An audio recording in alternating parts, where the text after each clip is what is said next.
Hello दोस्तों, नमस्कार। आज के इस वीडियो में हम बात करेंगे रिलायंस पावर कंपनी के बारे में। दोस्तों, रिसेंटली हम ये देख रहे हैं कि रिलायंस पावर एंड पूरे रिलायंस जो एडीएजी ग्रुप है उसके अंदर एक न्यूज़ आती है एंड उसी रिलेटेड हमें यहाँ पर इन सभी स्टॉक्स में गिरावट देखने को मिलती है।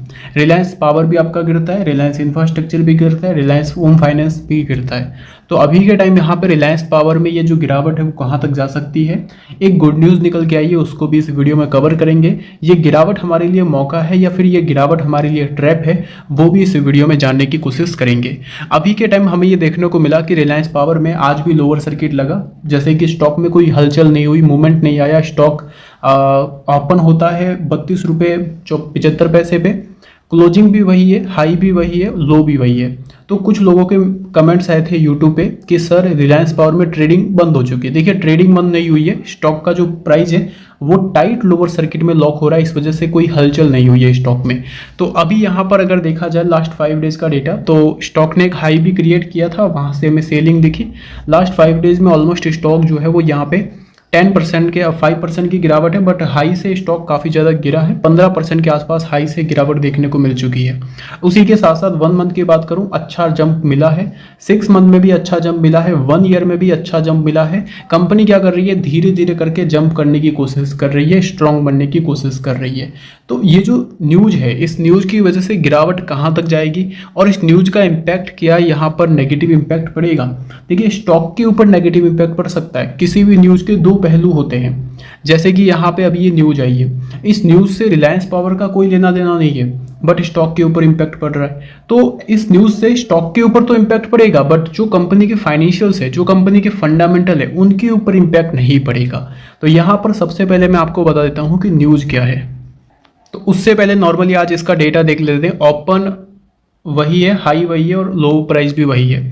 वॉल्यूम्स की बात की जाए तो 99 लाख क्वांटिटी वॉल्यूम हुआ है, 32 करोड़ के वैल्यू के शेयर ट्रेड होते हैं। 100% क्वांटिटी हमें डिलीवर होते हुए नजर आ रही है। अभी के टाइम जो सेलिंग एमओ ऑर्डर जो लगा हुआ है, सेलिंग एमओ ऑर्डर, वो है 1 करोड़ 13 लाख शेयर का। मॉर्निंग के टाइम ऑलमोस्ट यहाँ पे 7 से 8 करोड़ शेयर सेलिंग ऑर्डर में लगे हुए थे, बट अभी के टाइम जो एमओ ऑर्डर है वो 1 करोड़ 13 लाख का क्वांटिटी का एमओ ऑर्डर है। जिस हिसाब से यहाँ पे एमओ ऑर्डर निकल के आ रहा है, उस हिसाब से मुझे ऐसा लग रहा है कि कल भी इस स्टॉक में लोअर सर्किट लग सकता है। तो दोस्तों, यहाँ पर हुआ क्या था शुरू से मैं आपको समझाता हूँ और इसका क्लैरिफिकेशन क्या आया वो भी मैं आपको बताऊंगा। दोस्तों, यहाँ पर आर पावर के शेयर में कंटिन्यू लगातार तेजी से गिरावट हो रही है। बाजार नियामक सेबी ने एक उद्योगपति अनिल अंबानी से रिलेटेड एक अपडेट दिया था रिसेंटली 2 दिन पहले, जहां पर यह बताया गया था कि रिलायंस होम फाइनेंस कंपनी जो है, जो कि अनिल अंबानी की कंपनी है और अनिल अंबानी इनके जो मेन डायरेक्टर है, इनके ऊपर एक आरोप लगा था। आरोप किस प्रकार का लगा था? धन विचलन, मतलब कि रिलायंस होम फाइनेंस कंपनी का जो फंड है इसको हेर फेर किया गया, इधर से इधर किया गया। तो उससे रिलेटेड अनिल अंबानी के ऊपर ये आरोप लगाया गया। एंड उसी बीच यहाँ पर ये हमें अपडेट देखने को मिला कि अनिल अंबानी को एंड 24 और एंटिटीज को कैपिटल मार्केट से यहाँ पर बैन कर दिया गया। अनिल अंबानी यहाँ पर अब क्या कर सकते हैं, स्टॉक मार्केट में न ही ट्रेडिंग कर सकते हैं, न ही यहाँ पे खरीद बिक्री कर सकते हैं, और उसी के साथ साथ न ही अपनी किसी भी कंपनी में कुछ अनाउंसमेंट कर सकते हैं, मतलब अपनी किसी भी कंपनी में कुछ भी सहयोग नहीं कर सकते अनिल अंबानी। इस वजह से यहाँ पर हमें क्या देखने को मिला कि इन्वेस्टर्स में पैनिक क्रिएट हुआ। क्यों? क्योंकि देखिए, अब जिन कंपनी की नींव ही अनिल अंबानी ने रखी एंड उन्हीं को अगर यहाँ पे इस कंपनी से बाहर निकाल दिया जा रहा है, मार्केट से बाहर निकाल दिया जा रहा है अगले 5 साल के लिए, तो फिर स्टॉक में पैनिक सेलिंग होगी, शेयर गिरेंगे। बट इंपॉर्टेंट दोस्तों चीज़ क्या है, जैसे अभी तक लोगों का ये मानना है कि भाई प्रोमोटर्स को तो बाहर निकाल दिया, जो अनिल अंबानी प्रोमोटर्स है इनको तो बाहर निकाल दिया, अब यहाँ पर जो है ये तो बहुत बड़ी नेगेटिव चीज़ है। बट इंपॉर्टेंट मैं आपको बता देता हूँ कि इस कंपनी में जो ये रिलायंस पावर कंपनी है अपनी, इसमें अनिल अंबानी की होल्डिंग बिल्कुल है 0। अनिल अंबानी के शेयर जो है 0.01%, मतलब ना के बराबर इनकी होल्डिंग है। अभी इस कंपनी को कौन संभाल रहे हैं? इनके लड़के संभाल रहे हैं। तो मैनेजमेंट जो है वो टोटल चेंज हो चुका है। अनिल अंबानी ने इस कंपनी से 2022 से ही इस्तीफा दे दिया था। तो इस कंपनी के ऊपर अभी ये जो गिरावट हो रही है वो एक पैनिक सेलिंग है फंडामेंटल के हिसाब से, या फिर इस न्यूज के हिसाब से सेलिंग नहीं हो रही है, इस न्यूज के हिसाब से पैनिक सेलिंग हो रही है। इस न्यूज के हिसाब से रियल सेलिंग नहीं, पैनिक सेलिंग हमें देखने को मिली है। वही अगर आप देखेंगे तो यहाँ पर उस बेसिस पे सेबी ने क्या किया, अनिल अंबानी को बैन कर दिया और उसी के साथ साथ 24 अन्य संस्थाओं को भी बैन किया और 25 करोड़ का रिलायंस होम फाइनेंस के ऊपर जुर्माना भी लगाया।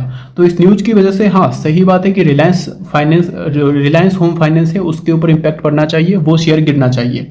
बट आर पावर में जो गिरावट हो रही है ये एक अलग चीज़ है।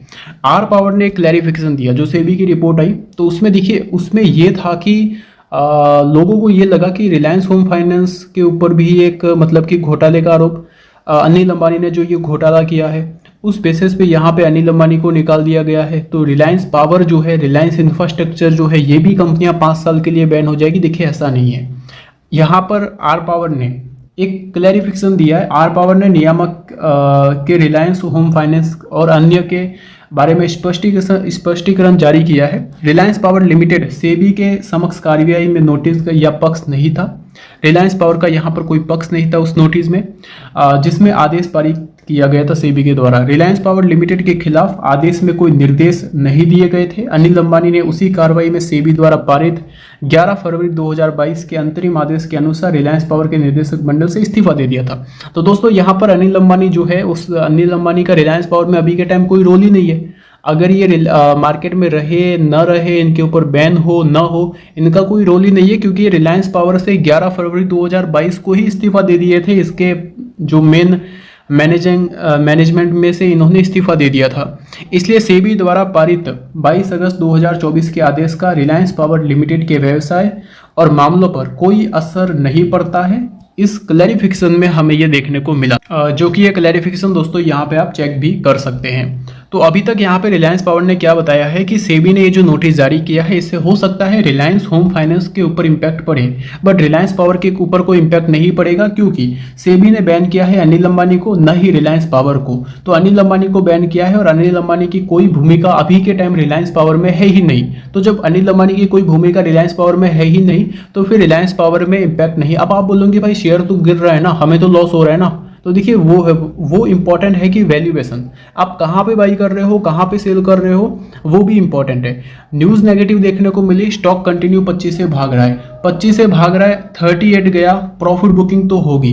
कुछ प्रॉफिट बुकिंग की वजह से गिर रहा है, कुछ नेगेटिव सेंटीमेंट की वजह से गिर रहा है। बाकी यहाँ पर ये भी है कि अब चलो ऑपरेटर्स जो है उनके लिए तो ये डबल प्रॉफिट है। मतलब अब ऑपरेटर चाहे तो यहाँ से 10-20% और भी गिरा दे तो उनके लिए बहुत आसानी होगी, क्योंकि सेंटीमेंट तो नेगेटिव बने हुए हैं पब्लिक के बीच में। अगर यहाँ से थोड़ा और गिराना चाहे तो वो गिरा सकते हैं, क्योंकि बायर्स अभी के टाइम पब्लिक से रिलेटेड कोई बायर है नहीं। अगर कोई बड़ा प्लेयर FIDA वाले आते हैं तो हो सकता है स्टॉक में जम करे, बट पब्लिक तो यहाँ पे कंटिन्यू बेच ही रही है। तो उस सेंटीमेंट के हिसाब से ये चाहे तो थोड़ा और गिरा सकते हैं।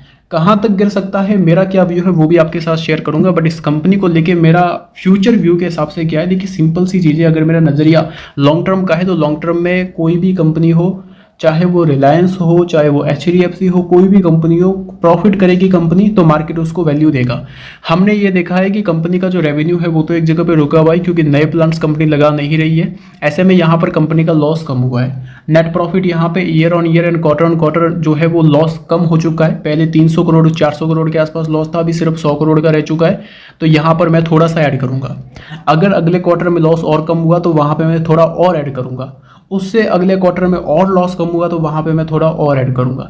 लंबी अवधि व्यू के हिसाब से मैं रिजल्ट्स देख के धीरे धीरे करके इन्वेस्टमेंट करूँगा। एक ही साथ किसी प्रकार का कोई भी बड़ा फंड मैं यहाँ पे नहीं लगाऊंगा। रही बात शॉर्ट टर्म की, मतलब लंबी अवधि में ऐसा है कि जैसे जैसे रिजल्ट अच्छे आएंगे वैसे वैसे अगर मैं इन्वेस्टमेंट करता हूँ तो कंपनी भी अच्छी बन जाएगी इन फ्यूचर एंड मेरा भी इन्वेस्टमेंट बड़ा हो जाएगा। बट एक साथ पैसा लगाने की गलती मैं यहाँ पे नहीं करूँगा। बाकी अगर मैं बात करूँ शॉर्ट टर्म पर्पज़ के हिसाब से, तो शॉर्ट टर्म में दोस्तों जिस हिसाब से यहाँ पे सेलिंग हो रही है, स्टॉक अपने जो इसका सपोर्ट जोन था उसको अगेन ब्रेक कर लिया है। पहले ये लेवल रेजिस्टेंट जोन था कंपनी का, रेजिस्टेंट यहाँ पे स्टॉक ने टच किया, सेकंड यहाँ पे, थर्ड यहाँ पे, फोर्थ यहाँ पे। अगेन जब ब्रेकआउट हुआ तो एक अच्छी तेजी बनते हुए नजर आई, बट अगेन यहाँ पे न्यूज की वजह से ये स्टॉक फिर से अपने रेजिस्टेंट के नीचे आ चुका है।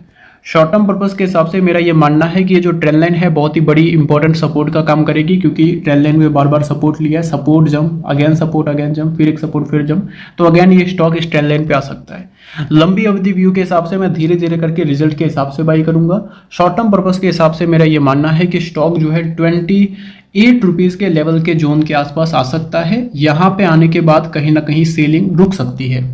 यहाँ पे आने के बाद स्टॉक में सेलिंग रुक सकती है, तो यहाँ पे कहीं ना कहीं मैं थोड़ी सी पोजीशन क्रिएट कर सकता हूं अगेन 35 रुपीज़ की 35 की तरफ जाने के लिए। बाकी बड़े निवेश का यहाँ पर कोई मेरा व्यू नहीं है। गिरावट होगी तो 27-28 रुपीज़ के लेवल्स पे आके स्टॉक रुक जाएगा, इससे नीचे जाना वो थोड़ा मुश्किल लग रहा है। बाकी मान लो कि अगर कुछ बड़ी नेगेटिव न्यूज आती है ग्लोबल मार्केट से रिलेटेड, क्रैश से रिलेटेड, तो गिरावट लंबी हो सकती है, बट ऐसा ही अपना मार्केट चलता रहता है। तो 28 रुपीज़ का इंपॉर्टेंट सपोर्ट है, वहाँ पे आके रुक जाएगा एंड हमें अगेन रिवर्सल दिखा सकता है। जिन लोगों ने 35-38 के रेंज पे बाई अगर किया है तो मेरा सिंपल सा व्यू है, अगर कम क्वांटिटी ली हुई है तो कोई टेंशन है नहीं, स्टॉक में अगेन रिवर्सल बन सकता है। बट अगर ज़्यादा क्वांटिटी लेके बैठे हैं तो उस क्वांटिटी को निकालना भी जरूरी है, क्योंकि दोस्तों मार्केट में कभी कोई फिक्स नहीं होता है। बड़ी क्वांटिटी के साथ हमें कभी भी ट्रेड नहीं करना है, रिस्क मैनेजमेंट के साथ ही चलना है। बड़ी क्वांटिटी ली हुई है तो स्टॉप लॉस लेके चलिए, कम क्वांटिटी ली हुई है तो कोई दिक्कत नहीं है। 28 रुपीज़ के लेवल से मुझे कहीं ना कहीं रिवर्सल दिख रहा है। बाकी ये जो न्यूज़ है इसका इम्पैक्ट जो है शॉर्ट टर्म में पड़ेगा, लॉन्ग टर्म में पड़ने की कोई ज़रूरत है ही नहीं। Thank you.